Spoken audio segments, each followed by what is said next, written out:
Doom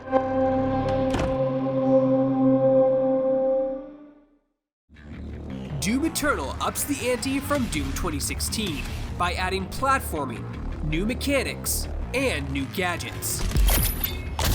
But is this sequel a worthy successor to the throne?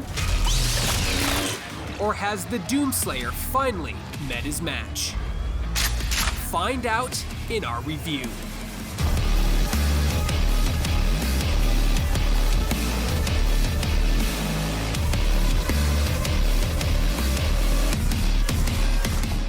Doom Eternal wastes no time thrusting players back into the action. The world is on fire, quite literally, and demons are piling in from hell. The Earth's population is falling drastically, and it's clear that there's only one man who can stop that from happening. Enter the Doomslayer.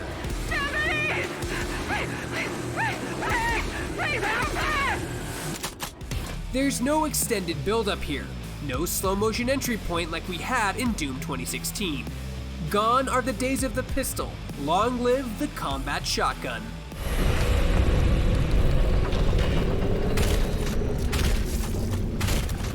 This is one of the first and biggest changes players will recognize between Doom 2016 and Doom Eternal. The infinite ammo pistol, which could come in handy during those dry spells when ammo was a bit tough to find, is gone. The combat shotgun is your basic weapon this time around, and you'll find yourself coming back to it again and again throughout your playthrough. Other weapons unlock as standard progression points, with the heavy cannon, plasma rifle,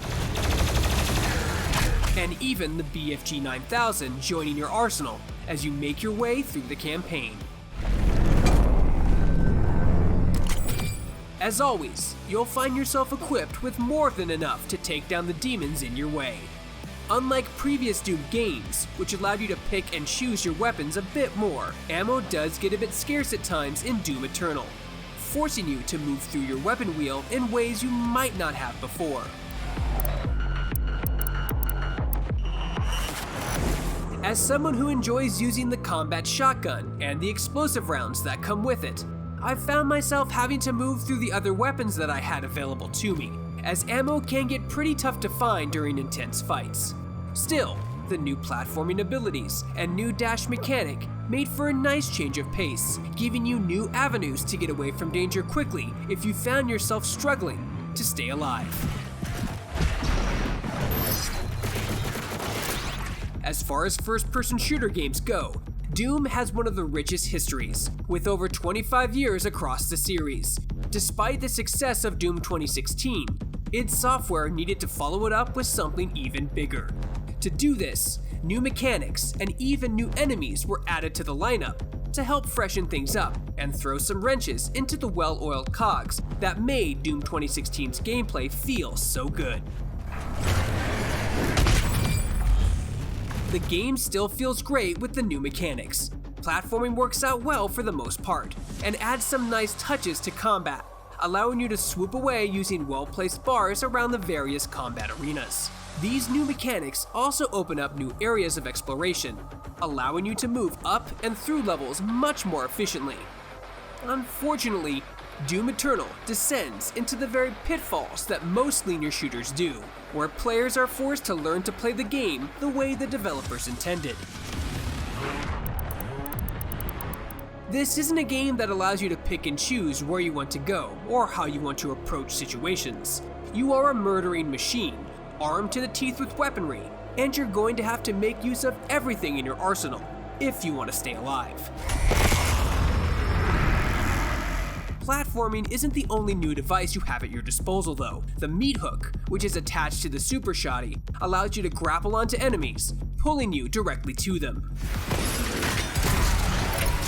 This is handy during some fights. However, I found it pretty useless the majority of the playthrough, as I was much more efficient at disposing of demon hordes while moving around constantly.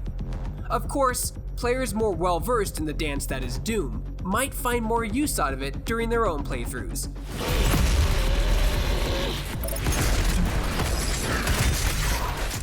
The Flame Belch also adds a nice dynamic, allowing you to light enemies on fire as you battle the minions of hell. This creates little chunks of armor that fall off of them, allowing you to add some additional defense to your dance. I will admit I wasn't very good about making the most of this new device, but it did come in handy during tough fights with lots of enemies.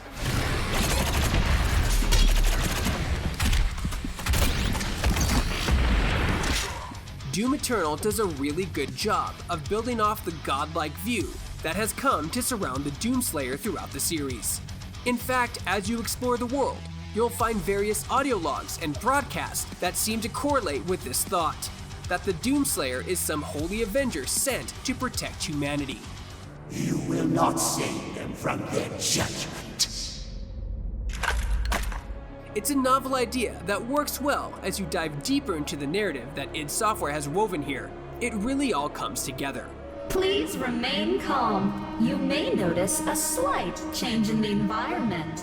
I won't spoil the exact nature of the narrative here, as it's something best experienced by Doom fans. But I was happy with the way that id Software brought everything between Doom Eternal and Doom 2016 together into a cohesive story. If you enjoy digging deeper into the story behind the violence in id Software's reboot of the series, then you'll probably really enjoy the narrative direction that Eternal has taken.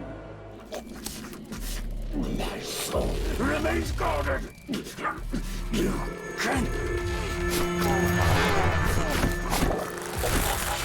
What makes Doom so special for me is the game's ability to just make you feel like an absolute badass. Other games have tried to capture that same feeling. None have ever done it as well as id Software has with Doom.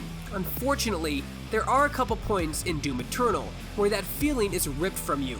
In fact, one of the latest boss fights of the game takes away that feeling entirely, as you're left to scourge around the map for ammo drops, while dealing with enemies that take multiple shots to kill. It's a huge takeaway from the mainstay of the series, and it made the entire fight feel like a chore, instead of a challenge.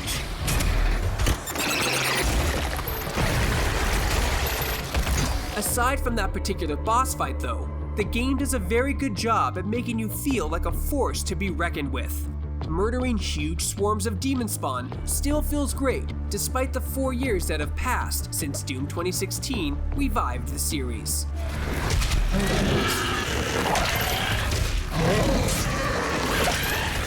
While Doom Eternal does a good job of building off 2016's success, the game isn't without its missteps. The lack of any form of deathmatch feels weird, especially when you consider the part the Doom series played in the birth of the game mode. The lack of any form of battle mode access during the review process is also somewhat troubling, but we'll have more on that particular mode after it becomes available at the game's launch.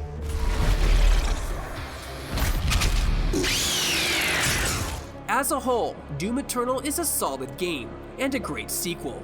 Unfortunately, it never goes beyond the scope that Doom 2016 set.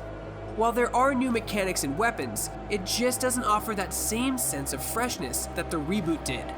Platforming, while a strong addition to many parts of the game's exploration, often feels heavy-handed and forced, as some encounters require you to time your dashes and jumps together.